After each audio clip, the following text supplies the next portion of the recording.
Sipping on my sip.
Let's call the meeting in order. Any changes to the agenda?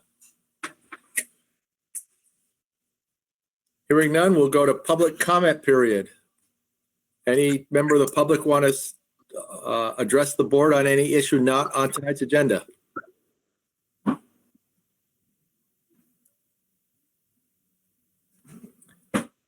Hearing none. There's no consent item, I don't believe, right, Charlie?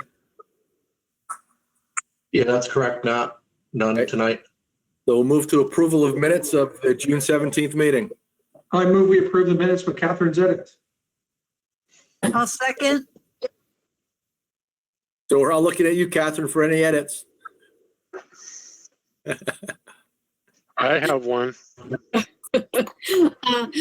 Yeah, I was pretty good. There was a one area that you could have done the comma or semicolon, but I went, yeah, it's no big deal for me. Gary, did you have some?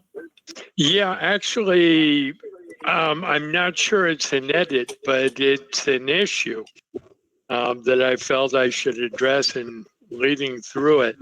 In the minutes, and if I try and scroll on your list, my scroll wheel won't work.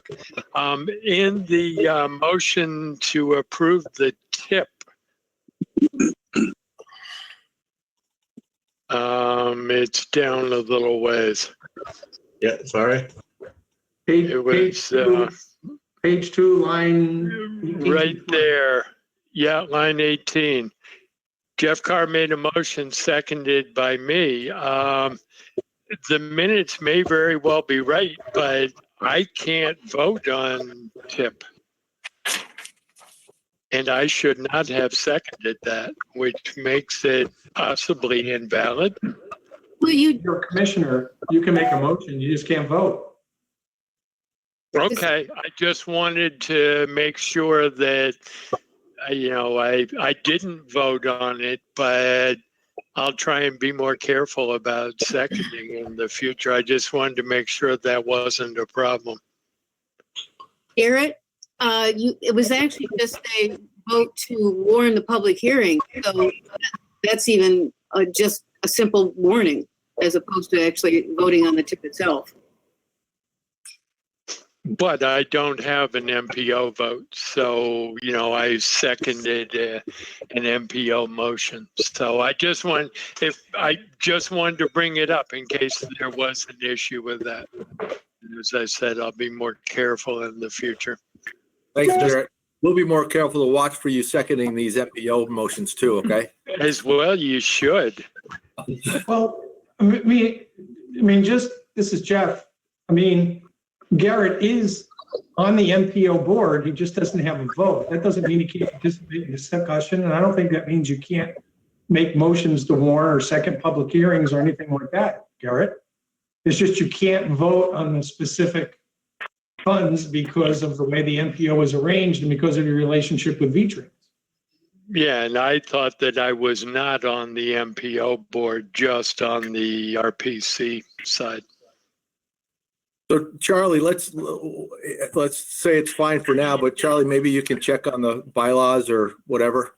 Yeah, it's not completely clear on this point, but and can I ask maybe just a point of clarification? Does anybody else remember seconding that? I can't remember if Garrett did or not. I just was wondering if because my impression and memory is, Garrett, that you did not second it, but. Does anybody else remember seconding that? I thought it was Garrett. You do? Okay. Yep. Okay. Then we'll let it stand, and it's something to think about for the future. Yes, and my apologies. Thanks for bringing it up, Garrett. Want to do it right. Yep. Any other comments on the minutes? Hearing none, I think we'll go back to the way we did it initially on these video meetings. I'll just ask anyone opposed, and we'll assume if there's no opposition, everyone is in agreement. So anyone opposed to the motion? Or I should say abstaining. Anyone want to abstain? Was that an abstention? I couldn't hear it.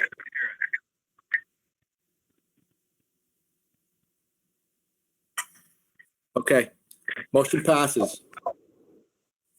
Next item is the FY 21 to 24 tip. Is that Christine? Sure, I can say a few words. So we had a presentation on this last month. The tip is on the website, and it hasn't been changed since last month. We did put an ad in the newspaper to warn the public hearing and sent a notice to all of the towns. Just overview, the tip has $248 million worth of projects. In your board packet, there was some information just laying out how the group of projects helps to advance the performance measures, transportation performance measures, and really to look at how it's going to benefit our region. So if anybody has any questions, I'm happy to answer them. So let's step back here a minute and open the public hearing. Mr. Chair, I move we open the public hearing on the FY 21 to 24 Transportation Improvement Program. I'll second. All those in favor, please say aye. I'm sorry. Aye. Anyone opposed? Old habit, sorry. Okay, public hearing is open. Are there any members of the public that would like to comment on the FY 21 to 24 tip?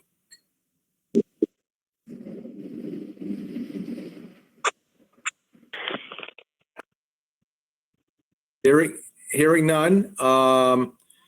Anything else you want to add, Christine, or members of the commission? Any comments?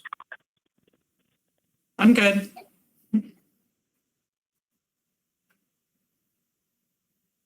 No one has any questions or comments? I won't vote to close the hearing. Okay.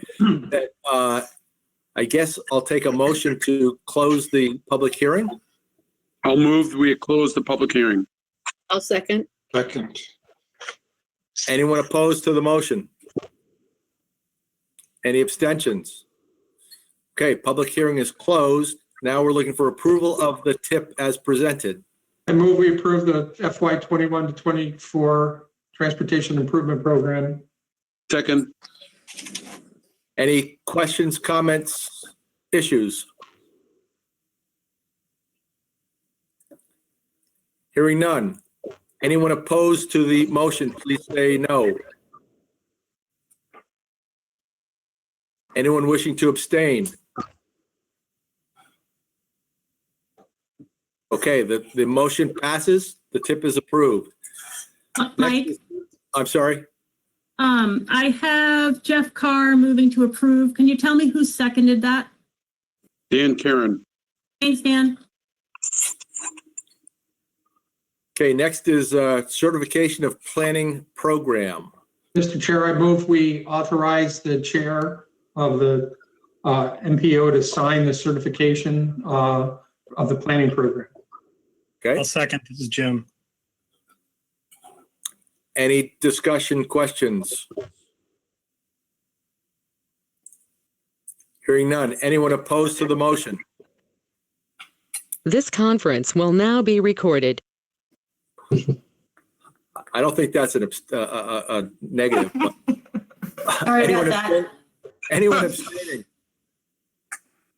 Okay, the motion carries. Thank you. Next item is the draft Basin 5 Tactical Basin Plan, Northern Lake Champlain Direct Drainages. I think I got that all. Is this Dan? Yep. Okay. Looks like we got Karen. Karen, you're on. I think you just popped up. So Dan Albrecht, senior planner at RPC here. So this meeting, as well as others taking place, represent the culmination of a good 18-month, 2-year process that Karen Bates from DEC has been leading on the update of the Tactical Basin Plan for what's called Northern Lake Champlain Direct, which in the context of us is it's not the Lamoille, it's not the Missisquoi, and it's not the Winooski. So it's all the smaller streams that drain directly into the lake as opposed to into one of those tributaries. And we, as part of our tactical basin planning outreach grant agreement from the state, which is, I think we're now in the 5th year of it, help to foster municipal involvement in the planning process and input, and also funding us, my staff time to dive deeper into the plan and things like that. So Karen's on here, and Charlie, can you share or let her give her permission to share the screen, or however we do that? And she's going to walk through the story map document. And after she does that, we'll see if there's any public comment. And then we'll take up the issue of the conformance letter, which we've all been looking at for quite a bit here. So is that feasible? Karen, are you live? Do you hear me? We hear you fine. We see you fine. All right. So I am just trying to figure out how to get back on Zoom. Here's the GoToMeeting. And then screen to share your. Okay. I'm going to make you, Karen, I'm going to make you the presenter. Thank you. So you should now be able to share your screen. And if people can mute, that'd be great. You see it? Am I on? Yep, you're good. All right. So you should all see a picture of the Burlington waterfront. It's a description of a watershed that has a lot of developed land, a lot of altered land, but regardless, it's beautiful. We like our Burlington, our Charlotte, our Shelburne, our and all the way up to St. Albans and the islands. So I'm actually using a story map to provide the slideshow. And let's see how this goes. And then so there's a link to this story map on the Basin 5 website. So what I have here actually is I'm trying to get rid of all the GoToMeeting stuff. All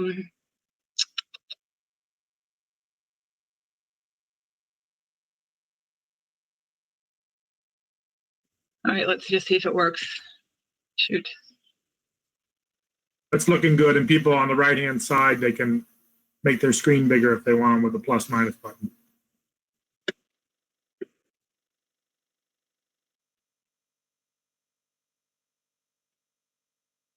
Sorry, I'm just trying to figure out how to go right when all the GoToMeeting stuff is on the right.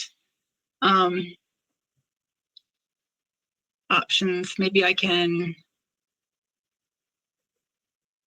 I'll make this smaller. Okay, You can hide the GoToMeeting stuff. All right, so this is a plan. It's the agency plan to and it's with its partners to protect and restore the basin surface waters. So managing the surface waters by basin, this is how we protect surface waters in Vermont. Most of them are by a large river basin, and as Dan aptly described, this is sort of the bits and pieces that are left over on the northern half. Includes the towns of Ferrisburgh all the way up to Swanton, and the islands along with the smaller bays, St. Albans Bay, Mallett's Bay, Burlington Bay, South Shelburne Bay. It's a basin that has wetlands, rivers, and ponds to protect for the value of those themselves, but it also drains into Lake Champlain, and so it's an important part of the protection of Lake Champlain as well. You'll see this is actually Mallett's Creek, which includes part of Milton and Essex Junction running into Mallett's Bay. So we clean the Basin 5 and we clean the lake in part. The planning process you've probably heard about. So we start with identifying what's wrong, and then we work with our partners to develop and implement strategies over a 5-year period. And we're also then we're tracking to show success in phosphorus reduction and well as completion of projects. The health of the basin, we look at the biology as well as chemistry and physical characteristics. It's all looked at against the Vermont water quality standards.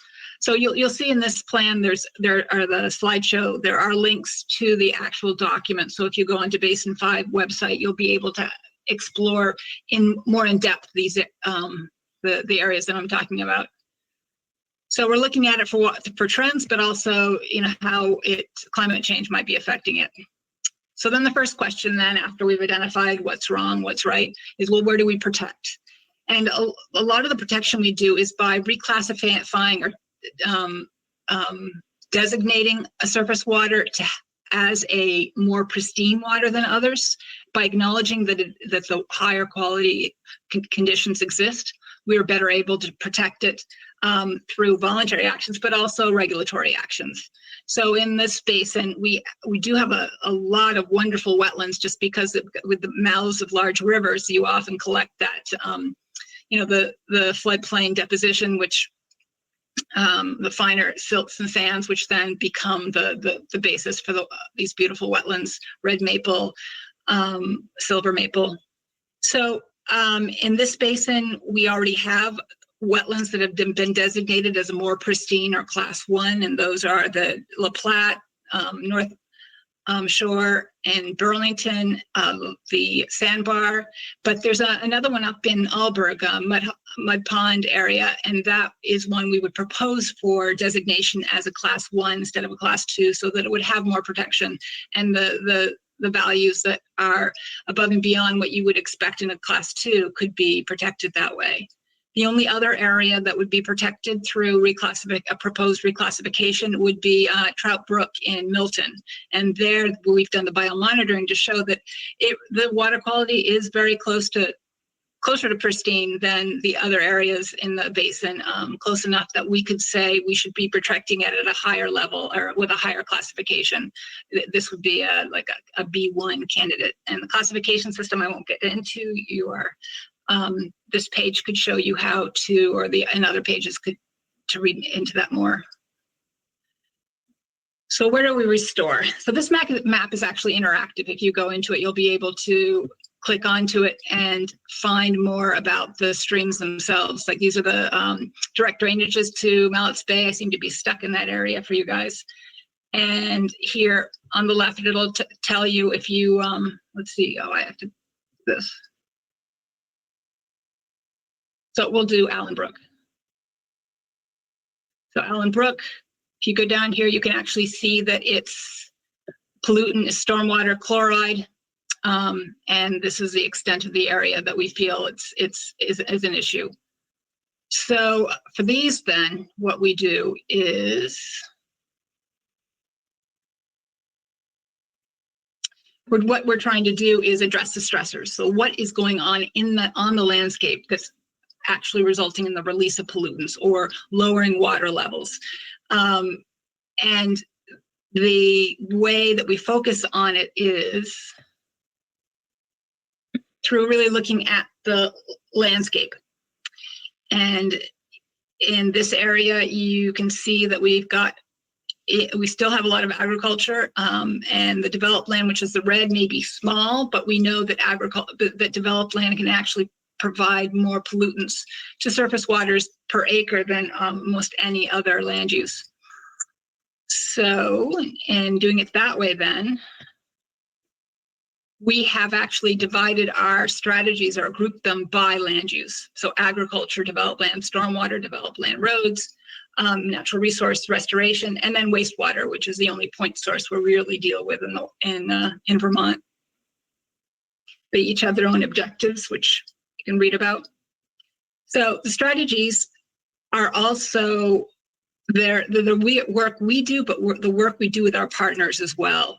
And we depend on them as well as our resources and the resources that we provide to support them to ensure that we are providing education, technical and financial assistance to the communities so that these strategies can be implemented. And we're looking for voluntary actions as well as regulatory compliance. So I'm going to go through the strategies pretty quickly because there's a lot to talk about in the plan, and this is the stuff you can read about. In the plan itself, you can go to the story map, this right here, and look for yourself, but you can also go into the plan, and the executive summary is a table that basically provides or lists these specific strategies by sector, but it also identifies sort of the geographic areas that are more important for implementing these strategies than others. So the ag, you're looking at addressing fields, but also farmstead, you're looking at nutrient management, and you're looking at ways that we can work with a lot of different types of agricultural producers by perhaps cross-training the resource people, so that somebody NRCS might be able to talk to somebody who's come in for a hoop house about pesticide use that maybe the Agency of Ag could help them with. Develop land strategies. Here we've got we put a lot of resources into developing plans that identify and prioritize projects. So those are the projects we are prioritizing, focusing on for directing resources. But we also want to encourage voluntary residential best management practices. You saw the raise the blade signs in the previous slide. So how can we help a residential homeowner to reduce the stormwater that is going to leave their lot and enter the stormwater drain? Stormwater off private roads, that's also voluntary. There's no regulation that requires a private landowner to manage their private road, but we'd like to encourage that to happen. And then the other, which is a pretty big it's been a focus in this watershed by partners, and will perhaps be something we focus on. It will definitely be something we focus on more, is helping communities adopt winter ice management that results in the reduced use of chlorides. We have high chlorides in a lot of our urban streams, and we're planning to address those more aggressively. Town road strategies. So the states has to do this as well, but the town roads, we know that all the towns are required to develop a road erosion inventory. We know that every town's going to have one by December, and already towns have started to implement the projects to address those priority road segments that could result in sediment washing into streams. This is, let's see.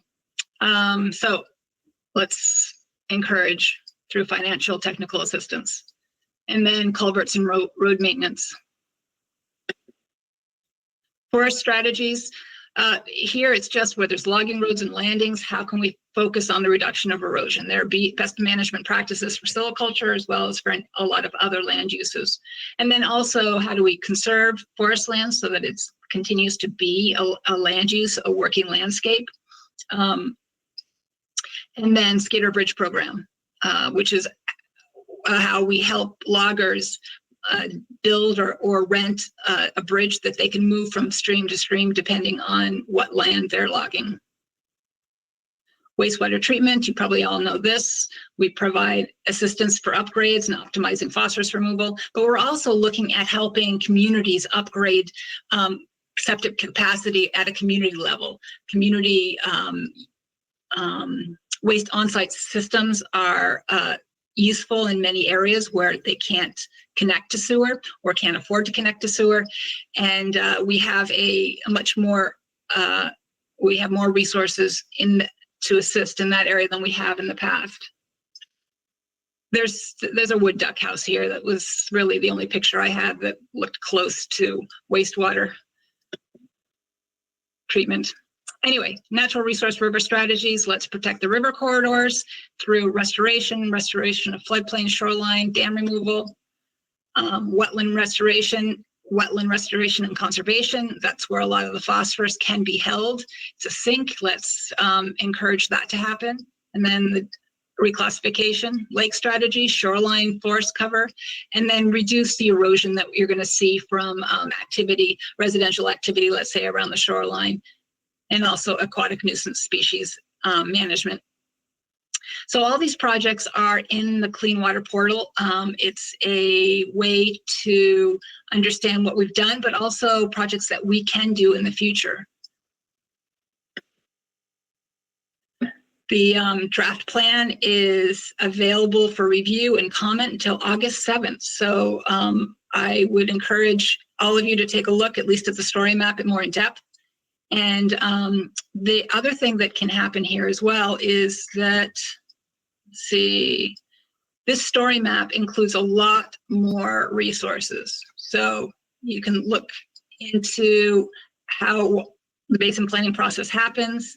We've got a lot on the TMDL here. The Basin 5 is a provides the content for the TMDL, the different stages of the TMDL. So we had phase 1, which was the initial implementation plan that came out in 2016. And then the phase 2 is part of this plan. And it's basically shows what sector is, how much phosphorus loading we're expecting to reduce from each sector in this basin.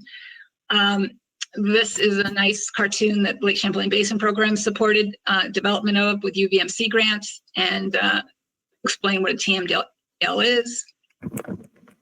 And how much time do I have, Dan? Like 5 minutes? Charlie, how are we doing on time? Are we?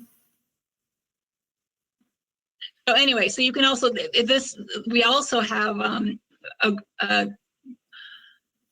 Philip Jones in our office has started creating these Microsoft Power BIs, which basically is a way to take data and play with it. And so this is open for you as well, or to deal with. So here for Basin 5, you click on it. Let's see.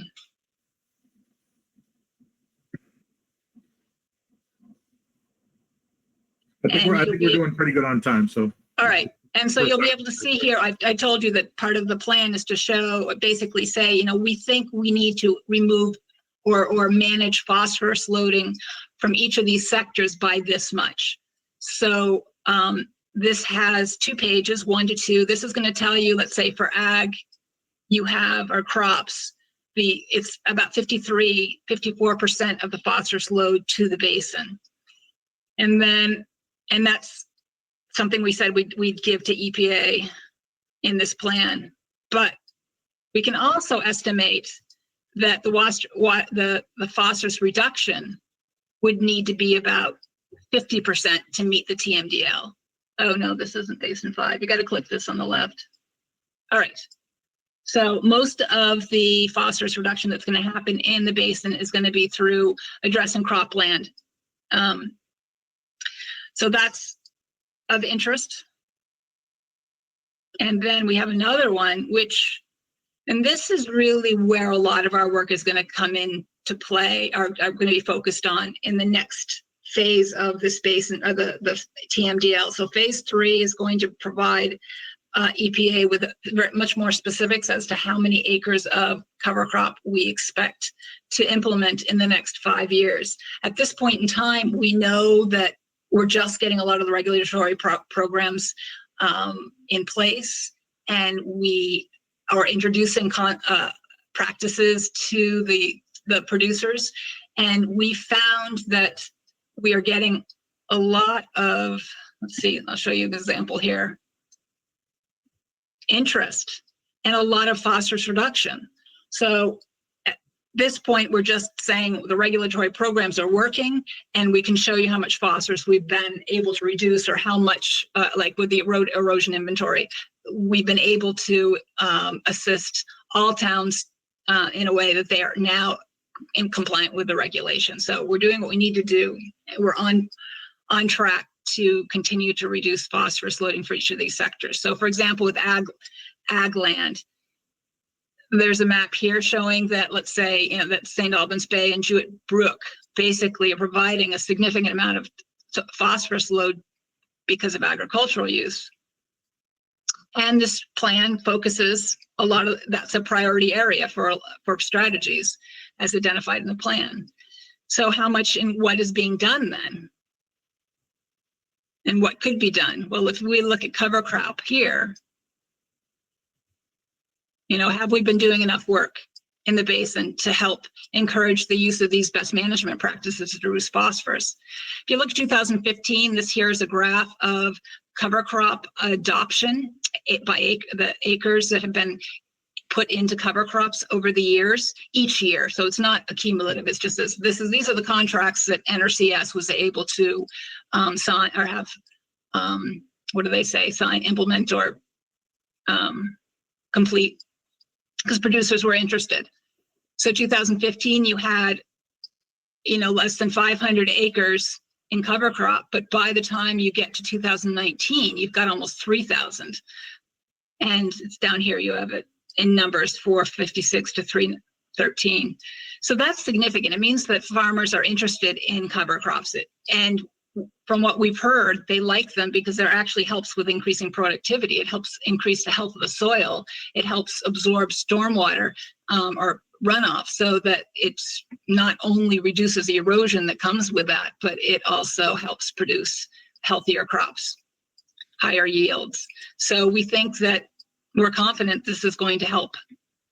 Or we're going in the right direction. And in fact, we actually looked at phosphorus reduction based on cover crop adoption, and we have met 28% of what we will need to meet for field practices just through the implementation of cover crop. If this continues, if the same number of acres we continue to increase the acres that we have, that we feel we're on the right track, if that makes sense. Let's see. So, and I guess this actually shows phosphorus reduction. This is what I should have shown. Let's see, these who select all, cover crop, and here. So yeah, this is the total phosphorus reduction by year. So it went from 148 kilograms per year reduced to over 1,000. And then the only thing else on this is, if you want to see basin accomplishments, the Clean Water Initiative 2019 Performance Report is going to provide a summary for about 2016 to present. And there's a specific, there's an area right in the, do they have the basin page right there? Oh, right. So the Basin 5 report is actually on page 76. So you can see an overview of a summary of what's been accomplished in Basin 6, or Basin 5, the Northern Lake Champlain drainages in the last 4 years. And this is a part of our commitment to EPA.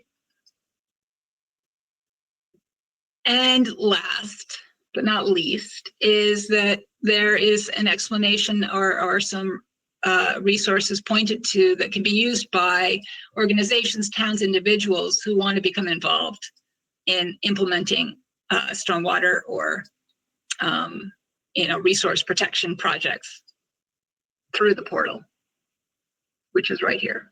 It takes a while to get into, so I'm not going to get into it, but that's it. Oh, and then our webpage, the Basin 5, if you really just can't remember, just want one thing to remember, remember DEC Basin 5, you Google that, you'll get onto the webpage, and it will have links to the draft plan and the story map and other resources. All right. Any questions? Oh, and I guess one thing because we want to take comments and we want to make sure that we respond to them appropriately. If you have a comment that you would like us to respond to in the responsiveness summary, then please take the note of the email or the address.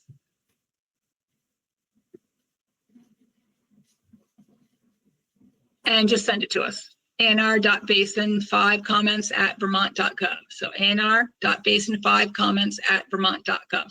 But I'm happy to answer any questions right now as well. Any questions from anyone on the board?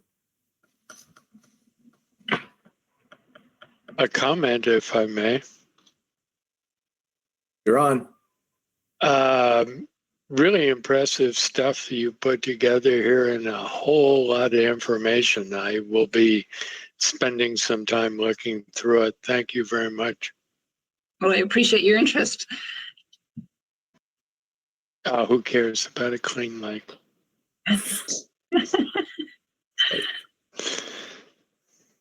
Karen, if I can ask you, you were talking about the the acreage and whatnot going on.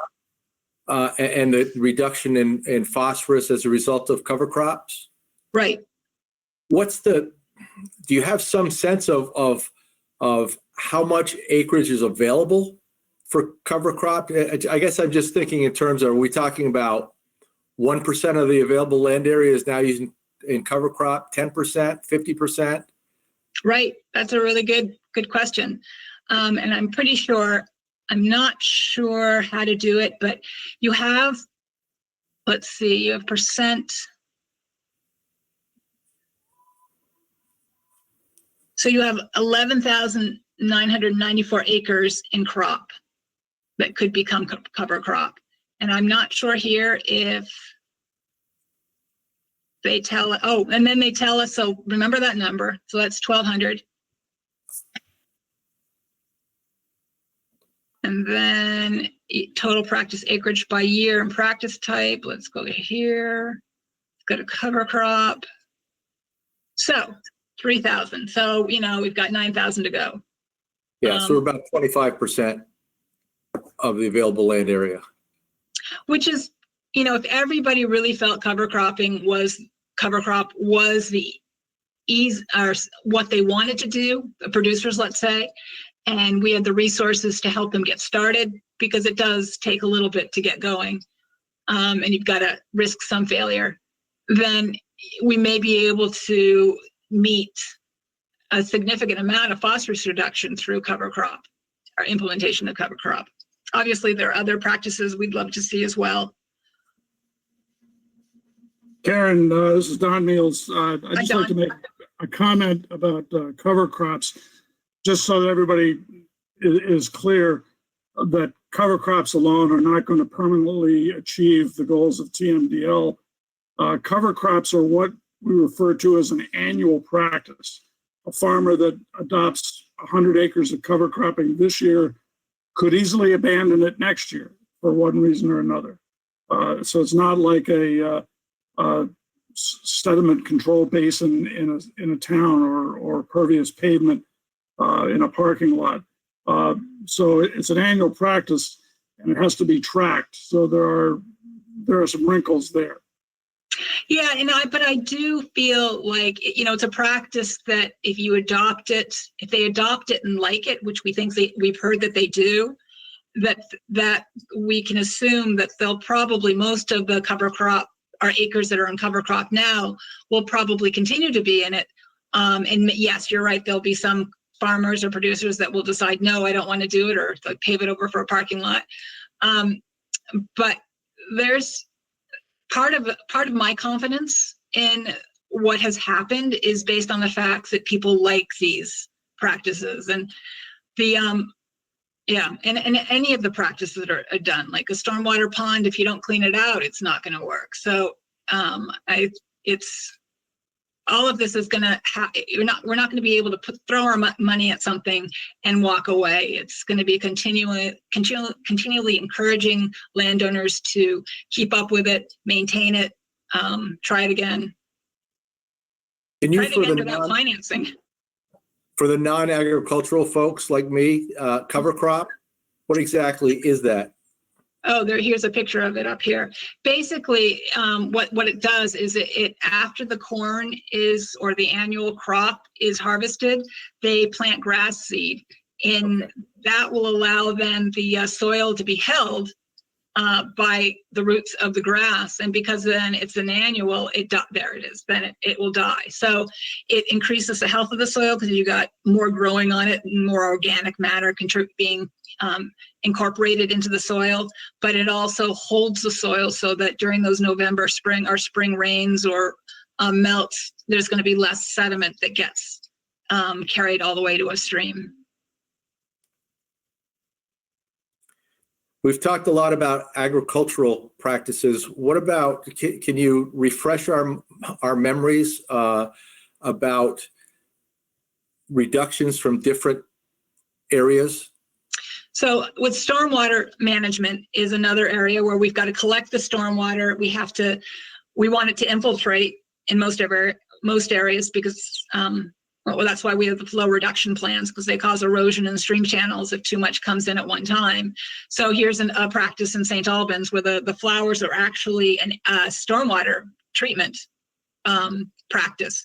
They're in an area where stormwater can drain into it and be stored and infiltrate slowly. And so we're looking for different ways to do stormwater management. And with road strategies, it's the dirt roads especially. It's a way to avoid the practice or the what's happening here, where you have the stormwater collecting at the edge of the road and eroding, causing any sediment that is being picked up then to travel off the road and into a stream. So that's the road erosion inventories and the permit that we have out there for towns to implement. What else? Yeah, gator bridges. The 3-inch lawns, that's a Oh. huge one. Right. So that's a project that I'm really excited about. I'm part of that program where we And were cutting down on fertilizer needed and everything. Yeah. So we depend on our partners here. This is UVMC grant. Chris Stepanek, who is in front of the camera, but she has assisted us, in help making sure this program works. So we are trying to encourage residential homeowners to soak up just a little bit more stormwater. We've got a lot of acres of lawn, just a little bit more. But it also, correct me if I'm wrong, when you're cutting the grass higher, you need far less. Well, nobody really needs any kind of fertilizer on the lawn, but we'll move past that.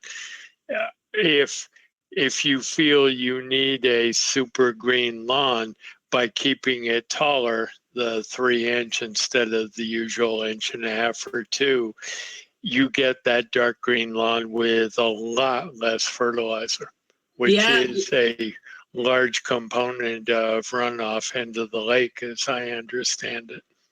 It's definitely going to help that. And we thought it was a no-brainer that we could make that the lawn owner happy and the lake happy at the same time. Wearing masks is a no-brainer too. Yeah. Other questions? Mr. Chairman, it's Dan. Yep.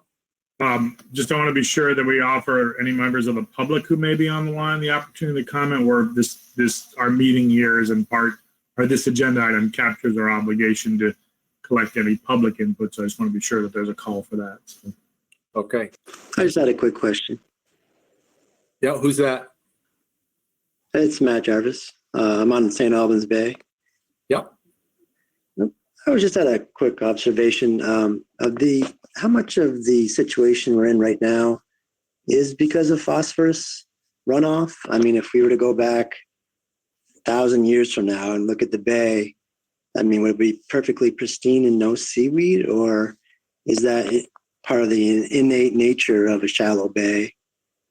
So you're correct that, over time, the sedimentation of a water body happens. It's just the natural thing, right? A river is going to carry sediment and it's going to end up in the bay, but it's a long-term process. And what we've done is we've accelerated it. So in 1,000 years, there's going to be a lot that's going to be different. And but what we're trying to do is within a shorter time scale, improve the water quality as it should be for where we're at. And phosphorus reduction is necessary because we have so much more coming off the landscape than it naturally should happen. A lot of it because we're mining it somewhere else and bringing it here. And also because the sediment has been loaded with phosphorus for so many years because of fertilizer use, that the sediment itself just has a lot of phosphorus in it. And so we need to keep it on the ground and not eroding into our lakes. Karen, this is Don Meals, if I could add to that, the TMDL takes into account what people believe the capacity of different segments in the lake, what quality they are capable of achieving. The goal for St. Albans Bay, for example, does not include an assumption that it would ever be as clean and clear as Lake Willoughby, for example. So there's different goals for different lake segments based on what scientists believe each segment is capable of achieving. Yes. Matt, did you have more you'd like to comment on? No, that's it. Thank you very much. You're welcome. Anyone else from the public want to make a comment or ask a question?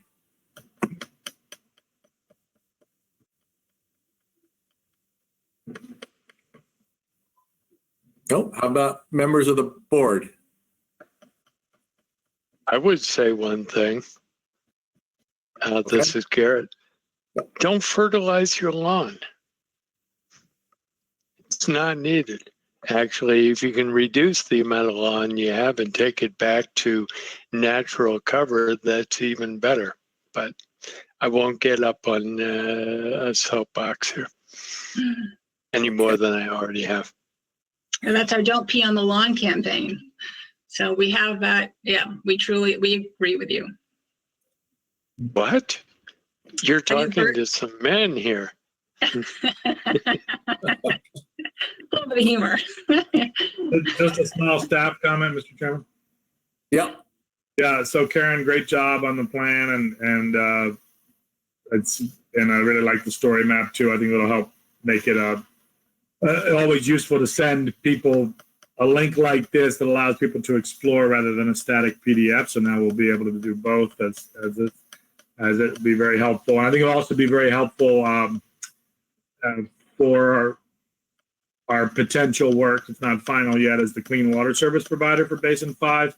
Charlie and I just received notification that our proposal was accepted, and the state is moving towards assigning Basin 5 to CCRPC as the provider for that. So this document and the story map will be very helpful.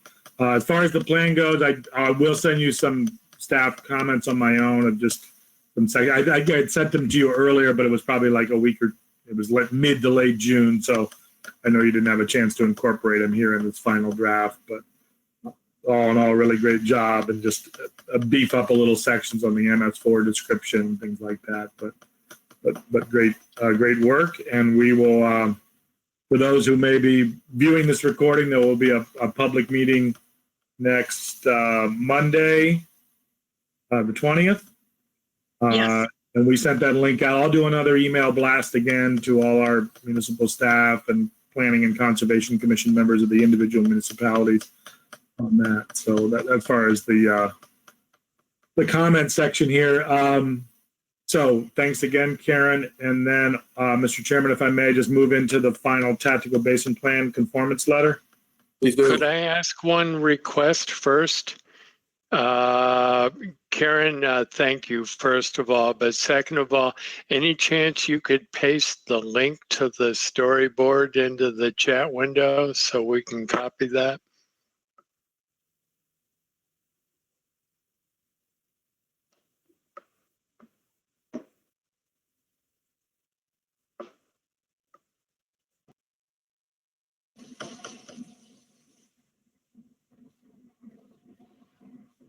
You still there, Karen?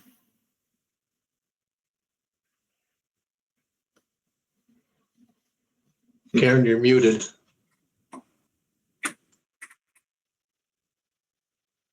I'm sure I can do it. Yes, I am. Now I've got the link, and now I'm looking for the The chat. little button in the top right that looks like a circle with Oh, right, like yeah, a with that. cartoon balloon. Got it. Well, that's happening. I do have a comment. I want to thank for the presentations. I always find these tactical basin plans quite interesting. And to go with what Garrett said, if your lawn is mostly wild strawberries and creepy Charlie, you don't have to mow it as much either. I know. Well, we didn't need to talk to you guys. We needed to talk to another part of the. So yeah, we would love that. Thank you, Karen. That link is perfect. Okay, Dan and Karen, thank you for the presentation. Charlie, can I get permission just to share the screen and go through the letter one last time?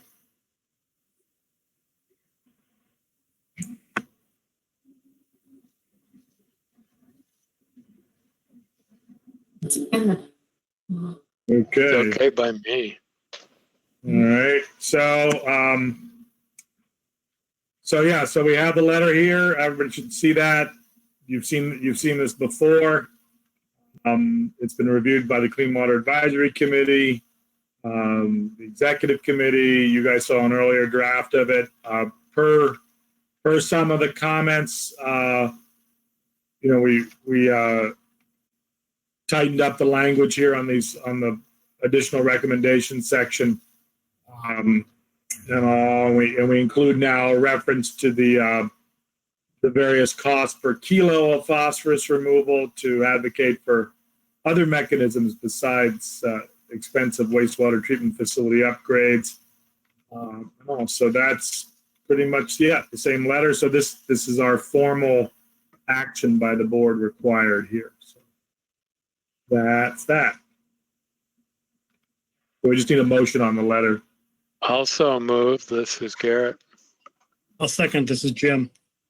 Okay. Is there any further discussion on the motion? Any comments? I just wanted to thank Dan. This is Jim again. I went back and looked, and the beefing up with the cost per kilo and things like that, I think it makes that section a lot better. Thank you. I had a comment on that earlier when we reviewed it. You're welcome. Any other comments? Hearing none. Anyone opposed to the motion? Anyone wish to abstain? Hearing none, the motion carries. Thank you, Dan. Thank you again, Karen. Okay, next agenda item is committee member review / volunteers. It looks like when I looked at it that we're pretty well set. We always have room for folks who are not presently serving on a committee to volunteer to join a committee if you'd like.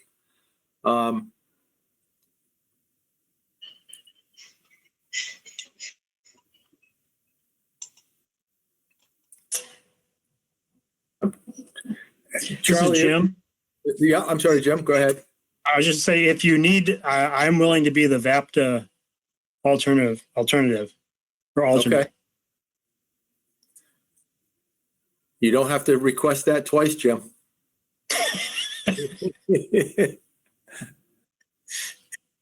And Charlie, I take it we don't have anyone for the disabled population? Yeah, that's correct. On the TAC, that's correct at the moment. If anybody has a suggestion, we'd be happy to follow up on it. Hey, this is Bard. If you could drop me something that's, I guess we're looking for somebody from the commission, or can we accept sort of ad hoc public members? Oh, definitely open to the public. So that's where I was headed. So if that's so, I'm sorry that I'm not as eloquent in describing what the ask is here, but if somebody would be willing to send me a paragraph, what the ask is in terms of sort of scope of duties and frequency of meetings, I'll see what I can do. Great, thank you. Yeah. And I guess we have an opening on the Board Development Committee. If anyone is interested, please let Charlie or myself know. Otherwise, Charlie, I think we're pretty well set, right? Yeah, unless anybody has any edits, wants to get on or off a committee. I didn't want to suggest that one, but that's okay.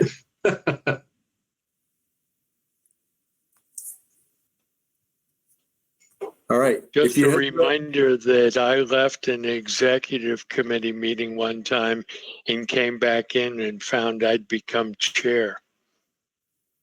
Congratulations. So just don't volunteer unless you really mean it. Okay, if anyone has any comments or wants to volunteer for a board, just let Charlie is probably the best thing. Let Charlie know, and he'll let me know. That'd be great. Thank you. Okay. And this will be an action item at the September meeting to kind of finalize the committee appointments. Okay. Mr. Chair, this is Jeff. The other thing that we always make clear is that there's room on these committees for people who are alternates, not just board members. Yes, thanks for reminding me of that. That's right. Yep. Okay. Ready for the next item, Charlie? Yes, sir. Okay, potential policy participation topics. Yeah, so you may remember last year, we started trying to kind of keep a running list of policy issues that we were engaged in. So this memo just introduces that idea, and we kind of committed to updating the list every 6 months or so and wanted to bring it back. I'm hoping maybe you had a chance to look at this before the meeting. And I'll also ask if Regina has more detail to add than I do for her to jump in. But the topics are listed here, and the links kind of take you further down into the document for a little bit of paragraph discussion, a little deeper conversation. But I think this is, kind of what staff is recommending we stay engaged in. And I think we're looking for any feedback, or if there's no feedback, we're going to assume that we're kind of on the right track. And the harder thing, I think, for the board is if there's something that's missing, it's a little harder to maybe think of that. But if there is anything missing, this is a great time to add it to our list. I'm not going to run through all 16 of these. This is the first page, 1 through 9. Mostly familiar stuff. And here's the second page of the list. But happy to take any questions or suggestions, edits to this. May I make a comment? Please. This is Garrett. Up top, if you could scroll back up. Yep. I'm a gearhead. Automated vehicle testing. My first response to that is okay, so we're going to automatically test vehicles. It might be clearer if that was testing of automated vehicles. Yeah, I think it might be more correct to say autonomous vehicles, right? This is even better, but yeah. I figured automated was a term of art or something. But yeah, I mean, to me, that was very unclear what it was at first. Yep. Thank you. Autonomous would be vastly better.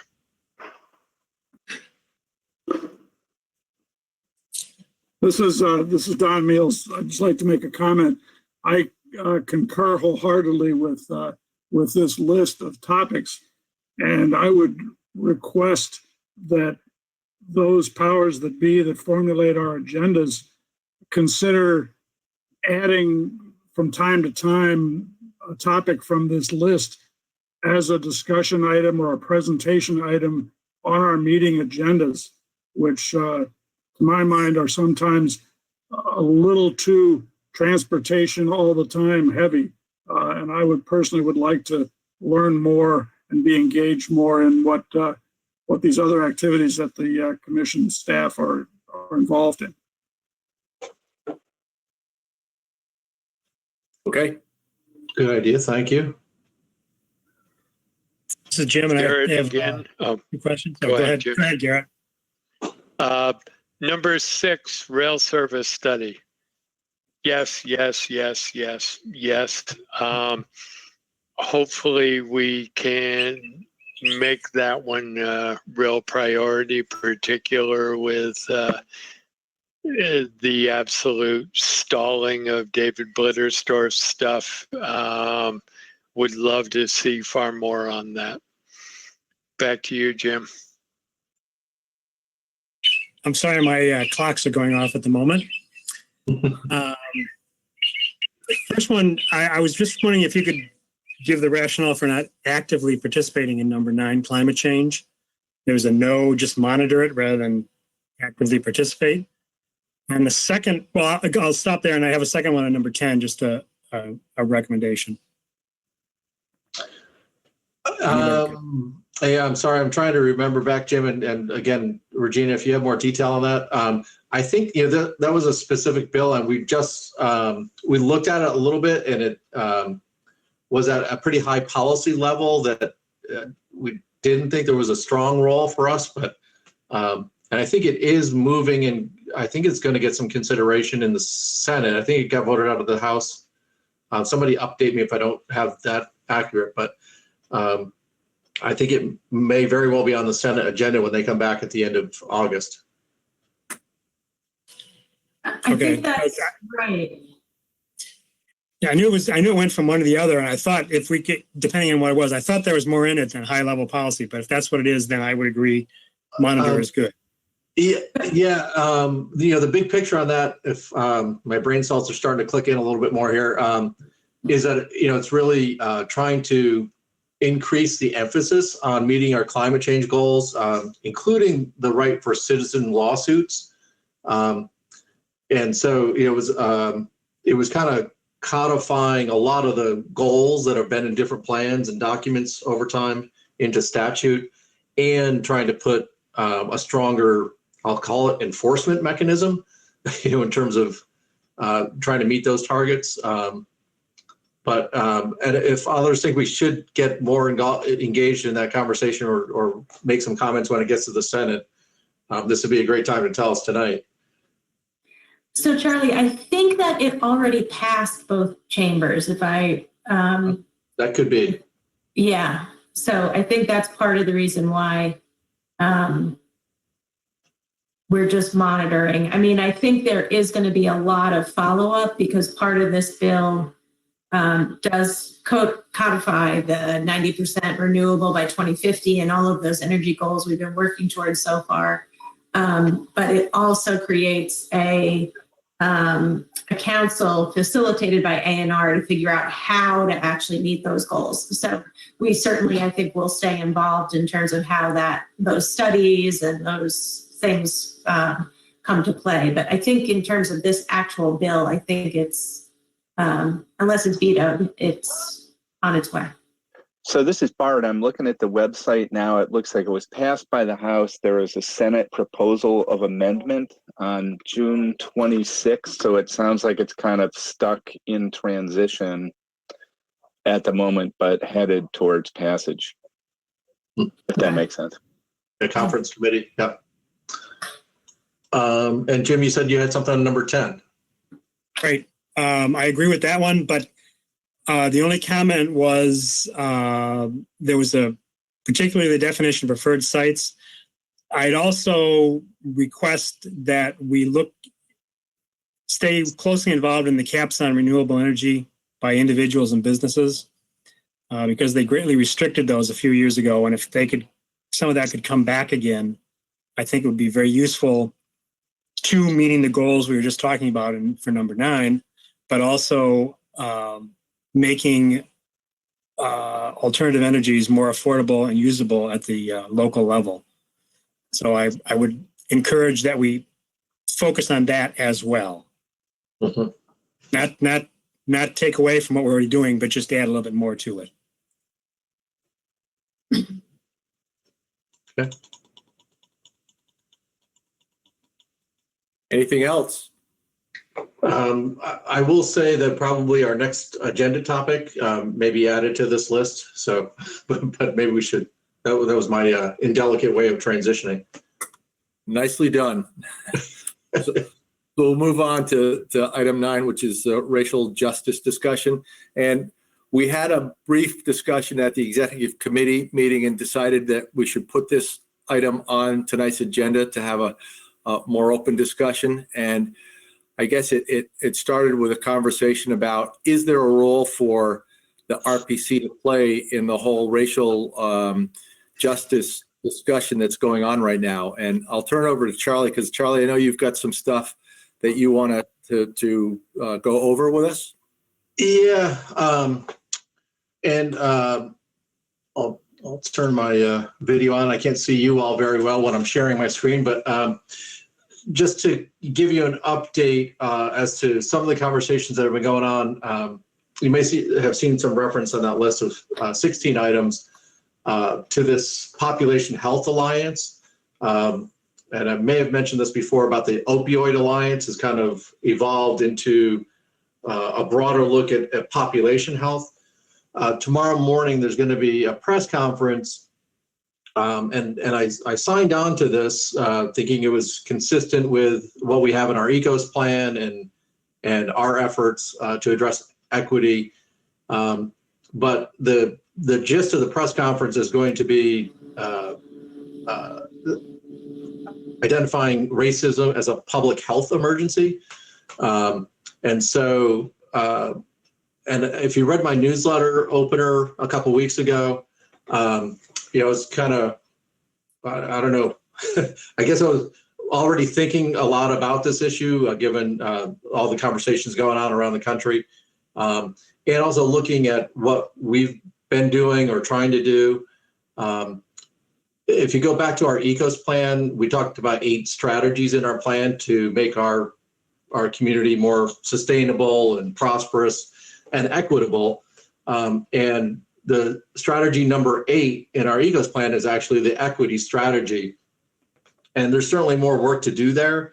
But specifically, I've kind of committed us to looking at when we're doing planning work, whether it's transportation projects or working with a town on land use changes in their plan or zoning, how do we assess the impacts on minority or low-income communities in our region?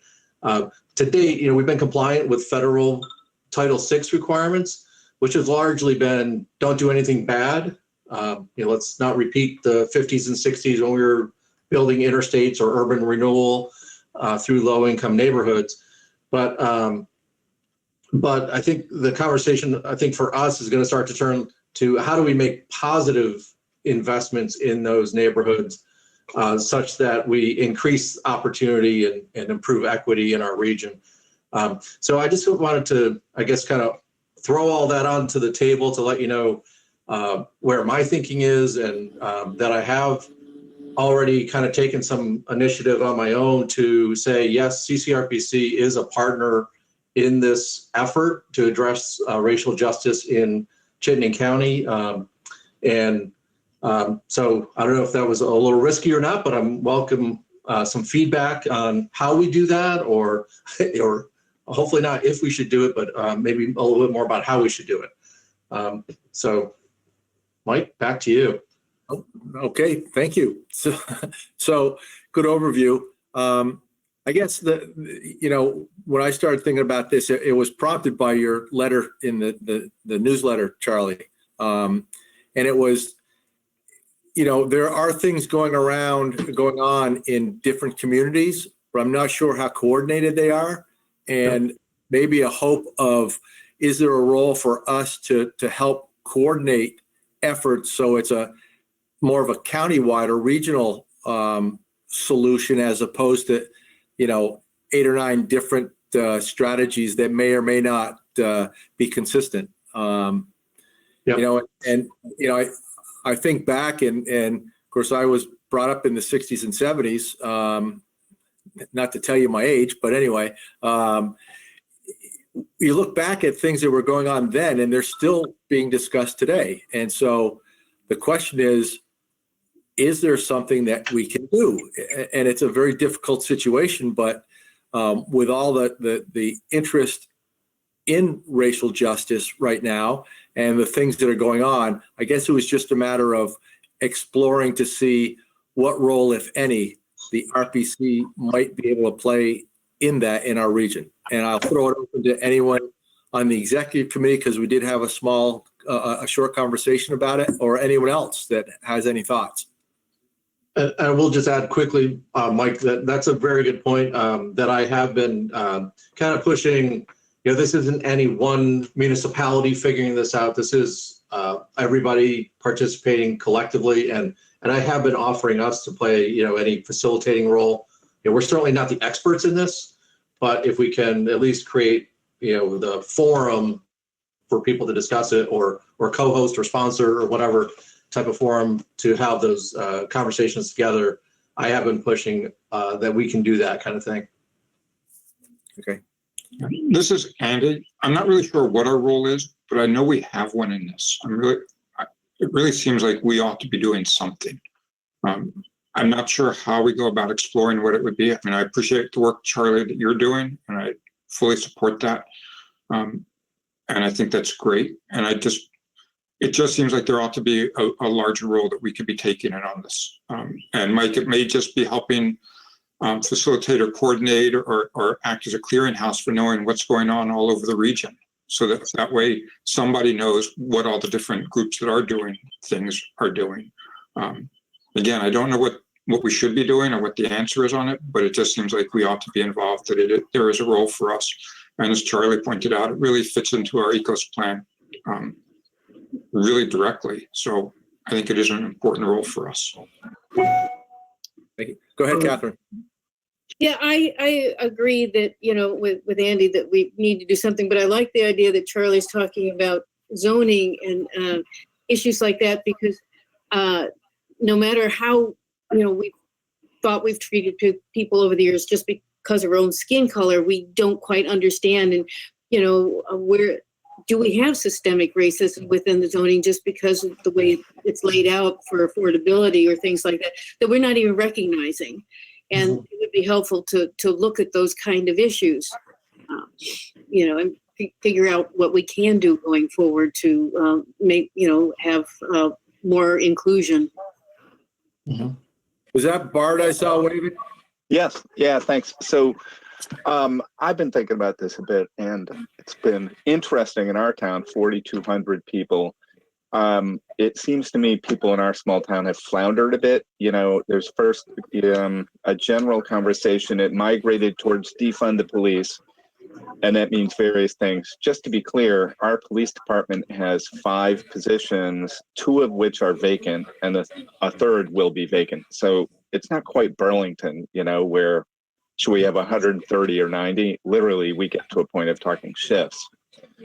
But it's been interesting because I think the interested citizens have floundered a bit.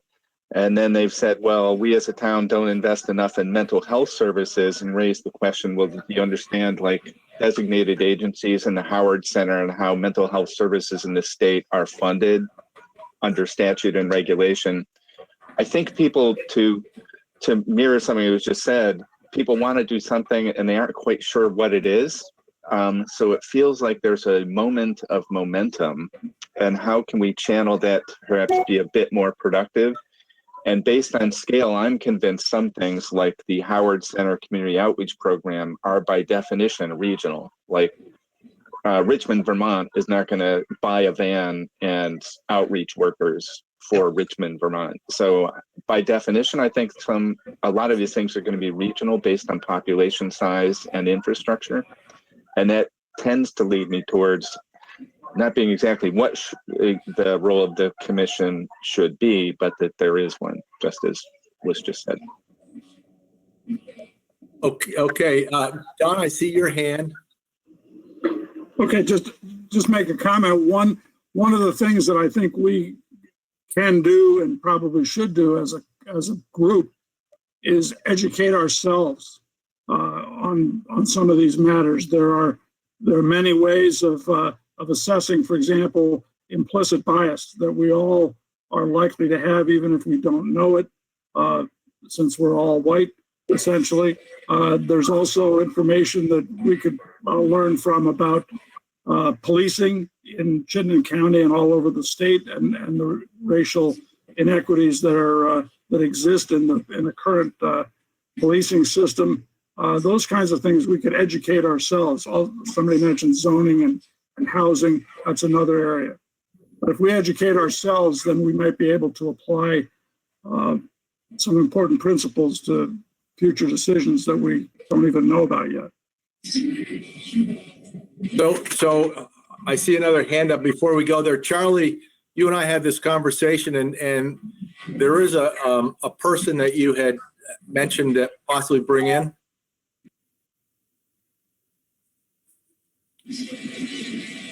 Charlie? Okay, well.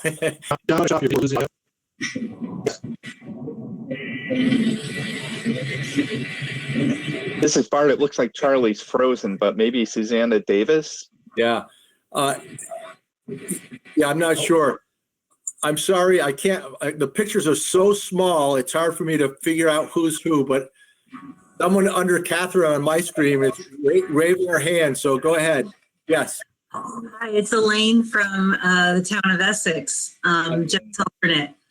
A great role for CCRPC would be to help educate select boards and planning commissions in Chittenden County on the importance of equity in planning and basic understanding of affordable housing and the importance of equity in planning for affordable housing and the cost of affordable housing. And the other thing that you guys already do an excellent job at, but to continue, is to make sure that every town plan in Chittenden County has an equity chapter and that it's comprehensive and it's being followed up on, making sure that the planning commissions and the select boards are paying attention to what they said they would do in their town plan. Very good. Thank you. Anyone else? Charlie, are you back with us? I think I am. I heard you the whole time. I think my video froze up, so apologies. Can you hear me now? Yep, I hear you now. Okay, good. Yeah, can I follow up on Don's point about educating ourselves? I think one of the things that Mike and I talked about is the board open to maybe, occasional training periods, and maybe Bard, maybe that's what you were just referencing on our agendas here on the commission. Yeah, I think it's a good idea. Absolutely. Yeah. And Charlie, what about, we spoke about, you had an idea for bringing someone in to talk to us about this? Yeah, so I'll follow up and try to, kind of narrow it down as to, who might start that conversation with us, in a constructive, productive way. So. And I think, Bart, did I hear you throw out a name? Yeah, I saw a PowerPoint and I'll forward it to you from, sorry, I may mispronounce her first name, Susanna Davis, who works in Staking Room. Okay. So it sounds like we're all in agreement that we feel there is a role for us to play. It's just defining what that is and also getting ourselves some training to understand the whole issue and know where we should go. Make sense? Sounds good. Sounds good. Okay. Catherine, you want to say something? Yeah, I was going to say, because the Board Development Committee always talks about having trainings starting in the fall, for new and established members. We've done the stuff on the MPO, stuff on the RPC. Maybe this is a good time to have the racial equity education as part of our trainings starting in the fall. Okay. Good. So I guess at this point, what we'll do is. If I could toss something in. Go ahead, Garrett. This is Garrett. One person we might get to come talk with us is the Huntington member before Barbara, Ed Booth. He might have a good perspective in addition to already knowing most of us. Just thought I'd toss it out. That's great. Okay. So Okay. we'll try to. The last thing I'll say on this. Sorry, Mike. No, that's all right. If I could say one last thing. We do have we have a public participation plan that has when we last updated it 5 or 6 years ago, was trying to get to this subject as best we could at that time. I think over the course of this fiscal year, we'll look at how we could update that to be more constructive in how we do public engagement with an eye towards addressing this issue. So I do think there will be an opportunity for the board to look at a specific action in updating policy document that we can use to, in part, address this issue. So that's just a preview of coming attractions. Okay. In the meantime, I think if anyone has any other ideas, why don't you send them along to Charlie, and we'll pick this up at the executive committee meeting next month, and then the board meeting. We don't have a board meeting in August, do we, Charlie? Absolutely not. I guess so, September. Okay. All right. Anything else on this topic? Thank you all for your consideration and comments. Chair, Executive Director's report. I'm going to throw it to you, Charlie. Yeah, just to let you know where our budget. So we're looking like we're in the black as of the end of May. We'll see how June turns out, but I think I'm hopeful that we will at least break even and maybe have a small revenue in excess of expenses. And FY21, just to preview that, we still have not gotten any significant bad news that makes me think we need to revise our budget yet. But of course, the legislature hasn't finalized the budget until end of August, early September. So that's still a pending conversation, but we are monitoring it pretty closely. And then just in terms of operations, to update you, we are still predominantly working from home, as you can tell, with internet that sometimes works and doesn't. And then we do have a few staff, though, that have, we've kind of had a soft opening of the office, if you will, with maybe 2 or 3 staff in on any given time. And we're trying to space those out, when they're there and even where they are in the office. But for some people have situations where they need to be in the office a little bit more to be productive than working at home all the time. So happy to take any questions on those issues, but that's just the latest update. Okay, thank you. Committee liaison reports are in your packet. Anyone have any questions or anyone on those committees want to make any comments? Okay. And we have future agenda items. Charlie? Let me scroll down a little bit here.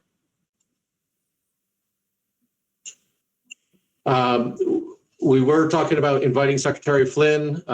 We will finalize those committee appointments. And then I think one question for the board is, do you want us to try to make the September meeting more, I think we talked about this back in June or May, actually ask some of our partners to attend and have it be more partner oriented as opposed to just strict commission business. I think we're still doing it virtually, so I don't know how effective that can be over Zoom. Yeah, Charlie, that was going to be my question. If it's still going to be virtually or if it's going to be in person. I mean, my own sense is if it's virtually, it's done over this way we're doing it now. Bringing in others, while it's nice, I think it's less effective. We may want to just wait a little bit longer and see if there's a time when we all do come together again. Yeah, that's fine with me. Yeah, I think that makes I would sense. agree with that. This is Jim. Yeah. Okay. Okay. Okay. And we'll continue with the racial justice discussions. Yep. Okay, members' items, other business, anyone? This is Garrett. I move we adjourn. I second. Dan Okay. Karen, second. All right. Anyone opposed to adjourning tonight? And thank you, everyone. We'll see you in a couple months, I guess. Thank you. Night Bye. all. Thank you. Thanks. Bye. Good night. Everyone. Thanks, Charlie. Thanks, Regina.